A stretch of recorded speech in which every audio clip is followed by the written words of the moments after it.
Marwari media आप देख रहे हैं। आज है 17 जून 2025 मंगलवार का दिन, हिंदू तिथि आषाढ़ माह की षष्ठी। नजर डालेंगे आज की बड़ी खबरों पर। शुरुआत करेंगे देश की बड़ी खबर के साथ। सबसे पहले तो राहत वाली खबर देखिए। मई महीने में थोक महंगाई दर 0.39% पर आ गई है। यह 14 महीने का निचला स्तर है। जानकारों का कहना है कि रोजाना की जरूरत का सामान और खाने पीने की चीजें की कीमतें घटने से महंगाई कम हुई है। कल यानी कि 16 जून को वाणिज्य और उद्योग मंत्रालय ने यह महंगाई के नए आंकड़े जारी किए हैं। आगे बढ़ेंगे। देशवासियों के लिए एक और बड़ी खुशखबरी है। मानसून अब तेज गति से आगे बढ़ रहा है। मानसून ने मध्य प्रदेश में एंट्री कर ली है। कल यानी कि 16 जून को बड़वानी, खरगोन, खंडवा और बहरामपुर के रास्ते मध्य प्रदेश में मानसून की एंट्री हो चुकी है। देश की एक और बड़ी खबर, गृह मंत्रालय ने सोमवार को जनगणना के लिए नोटिफिकेशन भी जारी कर दिया है। केंद्र सरकार 2 फेज में जातीय जनगणना करवाएगी। नोटिफिकेशन के मुताबिक पहले फेज की शुरुआत 1 अक्टूबर 2026 में होगी। पहले फेज में 4 पहाड़ी राज्य हैं, हिमाचल प्रदेश, उत्तराखंड, जम्मू कश्मीर और लद्दाख शामिल है। दूसरा फेज 1 मार्च 2027 से शुरू होगा। इसमें देश के बाकी सभी राज्यों में जनगणना शुरू होगी। आपको याद होगा केंद्र ने 30 अप्रैल 2025 को जातीय जनगणना करवाने का ऐलान किया था।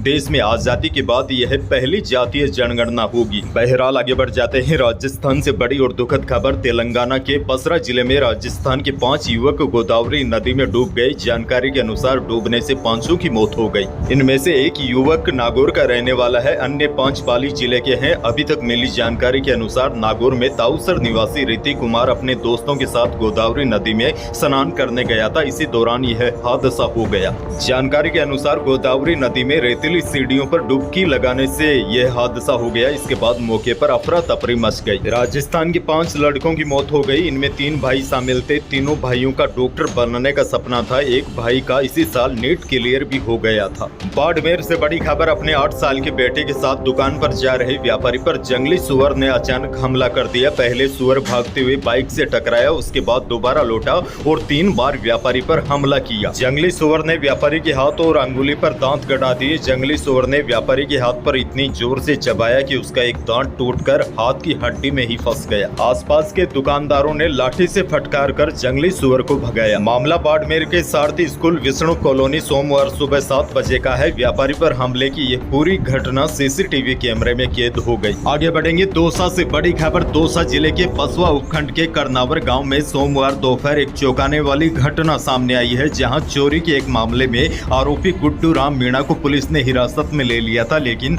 आरोपी ने पुलिस को चकमा देते हुए पास के कुएं में छलांग लगा दी, जिससे उसकी मौत हो गई। इस घटना ने न केवल ग्रामीणों को हैरान किया, बल्कि पुलिस और परिजनों के बीच भी आरोप प्रत्यारोप का दौर शुरू हो गया है। घटना को लेकर परिजनों का कहना है कि पुलिस ने आरोपी को कुएं में धक्का दिया था। आगे बढ़ जाते हैं। किसानों के लिए राहत भरी खबर सामने आई है। केंद्र व राज्य सरकार अब किसान सम्मान निधि योजना की राशि में इजाफा करने की दिशा में गंभीर नजर आ रही है। दरअसल ऊर्जा राज्य मंत्री हीरालाल नागर ने संकेत दिए हैं कि आने वाले समय में किसानों को मिलने वाली वित्तीय सहायता में बढ़ोतरी की जाएगी। नागर ने कहा कि केंद्र और राज्य सरकारें किसानों की आर्थिक मजबूती को सर्वोच्च प्राथमिकता दे रही है। उन्होंने बताया कि वर्तमान में प्रधानमंत्री किसान सम्मान निधि योजना के तहत केंद्र सरकार किसानों को 6,000 रुपए प्रति वर्ष और राज्य सरकार अतिरिक्त 3,000 रुपए की सहायता दे रही है। उन्होंने रविवार को बूंदी में कहा कि राज्य सरकार इस राशि को और बढ़ाने पर विचार कर रही है, जिससे किसानों की आर्थिक दशा में और सुधार हो सके। सीकर जिले से बड़ी खबर, लोसल थाना क्षेत्र में एक दुखद घटना सामने आई है, जहां जलदाय विभाग में ठेके पर काम करने वाले मनोहर लाल मेघवाल की मधुमक्खियों के हमले के बाद पानी की टंकी से गिरने से मौत हो गई। यह हादसा लोसल कस्बे में स्थित जलदाय विभाग की पानी की टंकी पर हुआ। मनोहर लाल पिछले 8 साल से विभाग में काम कर रहे थे। अब परिवार ने जलदाय विभाग पर लापरवाही बरतने का भी आरोप लगाया है। नागौर से बड़ी खबर, नागौर जिले में एक किसान की सांप के काटने से मौत का मामला सामने आया था, जिसको लेकर किसान के परिवार ने कोर्ट में मुआवजे की गुहार लगाई थी, जिस पर कोर्ट ने फैसला सुनाते हुए किसान को बड़ी राहत दी है। उपभोक्ता विनोद प्रतितोष आयोग ने किसान को बीमा राशि के तौर पर 20 लाख रुपए देने का फैसला सुनाया है। दरअसल मामला नागौर जिले के डेहरू गाँव का है। पति की असामयिक मृत्यु के बाद जोगी देवी ने बीमा राशि दिलवाने के लिए SBI जनरल इंश्योरेंस कंपनी के खिलाफ अपील की थी, लेकिन कंपनी ने मृत्यु के कारण पर सवाल उठाकर दावे को खारिज कर दिया। बीमा कंपनी ने आयोग से यह कहते हुए बचाव किया कि मौत का कारण सर्पदंश प्रमाणित नहीं है और सरकारी अस्पताल ने भी इसकी पुष्टि से इनकार कर दिया था, मगर पत्नी ने हार नहीं मानी, कानूनी लड़ाई लड़ी। उसके बाद कोर्ट ने बड़ा फैसला सुनाया। कोर्ट ने कहा किसान को बीमा राशि के तौर पर 20 लाख रुपए दिया जाए। आगे बढ़ेंगे बड़ी खबर। वायदा बाजार की नरमी के असर से जयपुर सराफा बाजार में सोमवार को शुद्ध सोना 200 रुपए कम होकर 1,02,000 रुपए प्रति 10 ग्राम रहा और 22 कैरेट यानी कि जेवराती सोना भी 200 रुपए फिसल कर 95,700 रुपए प्रति 10 ग्राम रहा। वहीं जयपुर सराफा बाजार में चांदी 1,09,200 रुपए प्रति किलो रही। जानकारों की माने तो आने वाले दिनों में भी सोने और चांदी के भाव में तेजी जारी रह सकती है, क्योंकि ईरान और इजराइल के बीच जो युद्ध चल रहा है इसकी वजह से सोने के भाव में और तेजी देखी जा सकती है। अच्छा देखिए, मौसम को लेकर बड़ी खबर आ चुकी है। राजस्थान में प्री मानसून की बारिश ने रफ्तार पकड़ ली है। सोमवार को अजमेर, कोटा, टोंक, चित्तौड़गढ़, बांसवाड़ा, झालावाड़, अलवर, नागौर, जोधपुर समेत कई जगहों पर अच्छी बारिश हुई। राजसमंद में घर से बाहर खेल रहे 2 बच्चों की बारिश के पानी से भरे गड्ढे में डूबने से मौत हो गई। बारिश के बीच सोमवार को कोटा बैराज के 2 गेट को 15 मिनट के लिए खोलना पड़ा। इस दौरान दोनों गेट को 2 से 3 फीट तक खोलकर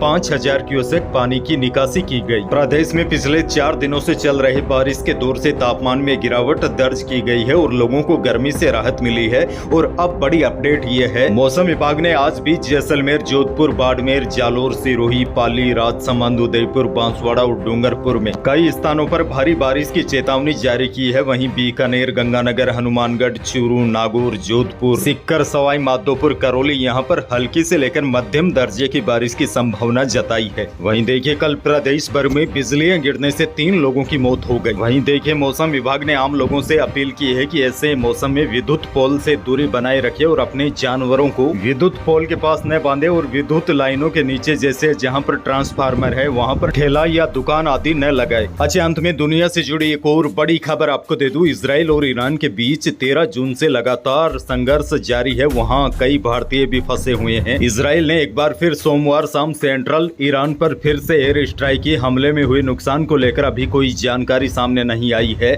इससे पहले इजराइल ने रविवार रात को भी ईरान के विदेश मंत्रालय पर हमला कर दिया था। इसमें 100 से ज्यादा लोग घायल हो गए। पिछले 4 दिनों के दौरान ईरान में 224 लोग इजरायली हमले से मारे गए हैं। बड़ी जानकारी ये भी आ रही है, इजरायली एयरफोर्स ने ईरान की राजधानी तेहरान में national TV news channel Islamic Republic of Iran broadcasting की बिल्डिंग पर बम गिरा दिया। और इस घटना के समय TV anchor live show host कर रही थी। वह बम धमाके में बाल बाल बच गई। घटना का वीडियो भी सामने आया है। वीडियो में न्यूज एंकर स्टूडियो से भागती हुई नजर आ रही है। इजराइल और ईरान के बीच मिसाइल और ड्रोन हमलों के बीच अमेरिकी राष्ट्रपति डोनाल्ड ट्रंप का बड़ा बयान सामने आया है। उन्होंने कहा है कि ईरान युद्ध नहीं जीत सकता। ट्रंप ने कहा, इससे पहले बहुत देर हो जाए, ईरानी सरकार को बातचीत कर लेनी चाहिए। तो यही थी प्रदेश, देश और विदेश की कुछ बड़ी और महत्वपूर्ण खबरें। वीडियो को लाइक करना बिल्कुल न भूलिए और चैनल पर नए हैं तो सब्सक्राइब जरूर कीजिए ताकि आप अपडेट रहे बड़ी और काम की खबरों से। धन्यवाद।